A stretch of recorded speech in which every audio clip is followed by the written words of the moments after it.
Donc on attaque le mot djihad, mais c'est subtil, alors qu'on connaît le vrai sens du mot, en fait. Le mot djihad qui veut dire effort, qui n'a rien à voir avec le sens du mot terroriste, qui veut dire quelqu'un qui vient faire du mal aux gens pour terroriser le peuple, parce qu'il a un message à annoncer. Et donc, le djihad, je vous ai dit, le djihad, c'est l'effort. C'est l'effort que l'homme fait pour atteindre Dieu. Pourquoi? Est-ce que vous savez que si un musulman fait un peu de djihad, ce n'est pas un bon musulman? Parce que Dieu ne veut pas qu'on fasse un peu de djihad. Il ne veut pas qu'on soit un peu djihadiste. Dieu dit وَجَاهِدُوا فِي اللَّهِ حَقَّ جِهَادِهِ. Et il envoie le djihad avant la prière, avant le jeûne et avant tous les rituels musulmans. Il dit وَجَاهِدُوا فِي اللَّهِ حَقَّ جِهَادِهِ هو اجتباكم وما جعل عليكم في الدين من حرج ملة أبيكم إبراهيم هو سماكم المسلمين من قبل وفي هذا ليكون الرسول شهيدا عليكم وتكونوا شهداء على الناس فأقيموا الصلاة وآتوا الزكاة واعتصموا بالله هو مولاكم فنعم المولى ونعم النصير. Il est venu parler de la prière, de la zakat, etc. après qu'il ait parlé du djihad et il a dit que nous sommes du nom musulman après que nous sommes djihadistes. Pourquoi? Je t'explique le verset. Et lutter pour Allah avec tout l'effort qu'il mérite. Il dit lutter pour Allah avec tous les fois qu'il mérite. Ça ne veut pas faire deux poids deux mesures même. Djihad là. Il ne faut pas faire petit djihad. Il faut faire grand djihad. Parce que comme Allah mérite, malgré que tu ne prends pas, fais comme Allah mérite. Mais il faut faire quand même. Qui peut faire ce que Allah mérite? On ne peut pas. Mais Dieu dit vas-y quand même. C'est lui. Oui, c'est Dieu. Qui vous a élu. C'est vous qui, c'est lui, Dieu qui vous a choisi. Dieu a choisi que tu sois parmi ceux qui font le djihad pour lui. Il ne vous a pas imposé aucune gêne dans la religion. Mais il faut savoir que faut faire, quand on dit faire le djihad comme Allah le mérite, mais n'oublie pas que c'est selon tes capacités. Dieu ne va pas t'obliger de faire quelque chose que tu ne peux pas faire. Celle de votre père Abraham. Le lutte que vous êtes en train de faire là, le djihad que vous êtes en train de faire là, l'effort que vous faites là, c'est ce qu'Abraham a fait aussi. Lequel vous a déjà nommé musulman. Donc je dis que djihad, c'est à travers la lutte là qu'on deviendra comme Abraham musulman. Donc celui qui ne fait pas ce djihad n'est pas musulman. Celui qui ne fait pas le djihad n'est pas musulman. On va répéter encore. Celui qui fait terrorisme n'est pas musulman. Parce qu'ils veulent qu'on explique ça. Alors que c'est clair, le truc est clair. Un djihad, le prophète sallam dit, le musulman c'est celui qui n'a pas fait de tort à quelqu'un, ni avec sa langue, ni avec sa main. Donc si on est musulman et qu'on est djihadiste, ça veut dire que le djihadisme c'est l'opposé du terrorisme. Est-ce qu'on a compris ça? Le mot djihadiste est l'opposé du terrorisme. Comment on veut mettre une connotation entre deux noms qui sont contradictoires? Ça c'est le système des médias. Ils ont fini avec ça. Parce que même un chien, si à tout moment, tu dis, est-ce que tu dois manger? À chaque moment quand il va attendre, il va se rappeler de manger. Donc on s'arrange à ce que le djihadisme soit répété auprès du terrorisme. Donc djihadiste, terroriste, djihadiste, terroriste, djihadiste, terroriste. Au point que le mot terroriste va signifier, le mot djihadiste va signifier terroriste. C'est ça le lavage de cerveau. Lequel vous a déjà nommé musulman. Avant ce livre. Et dans ce livre. Avant le Coran, vous êtes musulman. Dans ce livre, vous êtes musulman. Et donc, comment vous avez mérité ça? Avec le djihad, l'effort. Afin que le messager soit témoin contre vous. Il dit, on vous a parlé d'affaires de témoignage auparavant.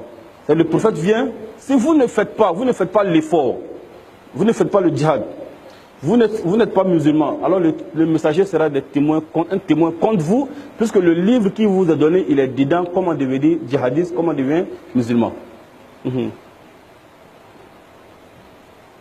Témoin contre vous. Et que vous soyez vous-même témoin contre les gens. Et nous aussi, on sera les témoins contre les gens le jour de la résurrection. Parce que les gens ne diront pas que on n'était pas au courant. Non, on t'a dit, on est venu prêcher chez toi là-bas, on a parlé de Dieu, toi tu nous as frappé, tu nous as insulté, tu as fait des médias pour nous insulter, pour nous dire ceci, pour nous dire ceci, qu'on est comme ça, on est comme ça. Mais c'est clair, on t'avait déjà expliqué le djihadisme. On t'a invité même à l'islam. Tu as dit non que l'islam, le djihadisme, c'est le terrorisme, l'islam, c'est le terrorisme. Alors qu'on t'a donné des explications sur la chose, mais tu as refusé. Donc aujourd'hui, nous sommes les témoins contre toi, tu vas avoir des problèmes avec Dieu. À Accomplissez donc la salat. Ah. À quel moment maintenant Dieu nous demande de faire la salat? Après qu'on a été djihadiste, après qu'on a été musulman. Un gars qui n'est pas musulman, il vient prier. Est-ce que Dieu va se faire prier? Il faut d'abord dire la ilaha illallah. Donc il y a un ordre. Être djihadiste, être musulman et être prieur. C'est en ce moment que Dieu accepte la prière. Donc le djihad, je répète encore, toujours dans son vrai sens, l'effort est celui qui lutte pour Dieu. Accomplissez la salat, acquittez la zakat. Donc Dieu n'a pas besoin aussi de ta zakat si tu ne pries pas. Un gars qui ne prie pas, il s'en fait un sacrifice. Dieu s'en fait son sacrifice. Commence par la prière d'abord. Donc il y a un ordre. Djihad, islam, comment on appelle ça, prière, zakat. Donc on ne peut pas sauter les étapes. Un musulman d'abord, c'est un vrai djihadiste. Et puis on est le guerre. Maintenant on s'en fout. Les gens veulent donner des connotations. Je dis, on le répète encore, je ne vais pas refuser d'être ivoirien parce que toi tu ne veux pas voir ivoirien. Oui, parce que toi tu veux donner au sens au mot ivoirien. Je dis ivoirien, ça veut dire ivoire, et côte ivoire, ça veut dire ivoire à côté de l'eau. Toi tu dis non, ça veut dire qu'il y a un ivoirien, il ne voit pas clair. C'est pas un problème. Faut expliquer comme tu veux. Moi je sais ce que ça veut dire. Attachez-vous fortement à Allah. Allah dit s'attacher à lui. Vous voyez, il dit attachez-vous fortement.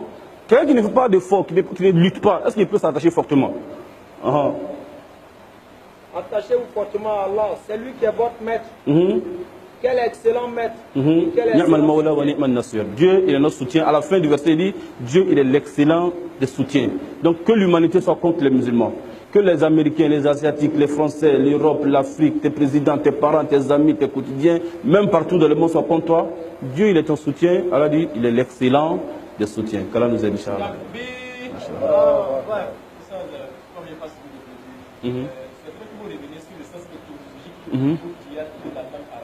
Oui, ok, on a dit le mot djihad vient de jahada, yujahidu, mujahadatan, el djihad, qui veut dire dur, fort, ferme, décisif, quelqu'un qui est sur sa position. Il fait un effort, quelqu'un qui, voilà, il est là. C'est dur, il est là. C'est pas dur, il est là. Il a décidé, il est là. Donc c'est ça. Ça qui n'a rien à voir avec le terrorisme. C'est-à-dire.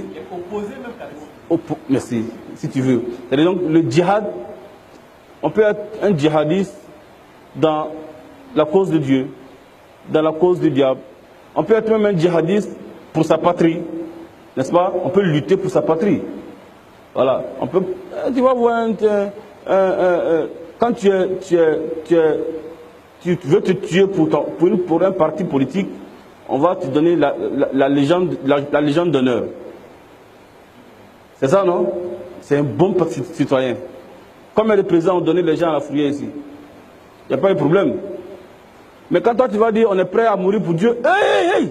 Attends, tu dis quoi? Mais si tu veux mourir pour lui, il va te donner la légende d'honneur. Là, il se fout des gens, quoi. Maintenant, est-ce que l'islam dit allez-y vous tuez pour Dieu? L'islam ne dit pas allez-y vous tuez pour Dieu. L'islam dit plutôt, allez-y faire vivre pour Dieu. Allez-y vivre pour Dieu. Et maintenant, la mort physique, quand est-ce que l'islam nous demande d'aller le faire? Lorsque les ennemis veulent tomber sur notre patrie. Lorsque les ennemis veulent détruire notre pays. Nous sommes dans un pays, par exemple, que ce soit un pays chrétien, ou que ce soit un pays musulman, ou que ce soit un pays, comment on appelle ça, animiste. Si les ennemis veulent attaquer le pays, allez-y donner votre poitrine pour défendre votre patrie. C'est ce que l'islam demande. Mais allez tomber sur les gens.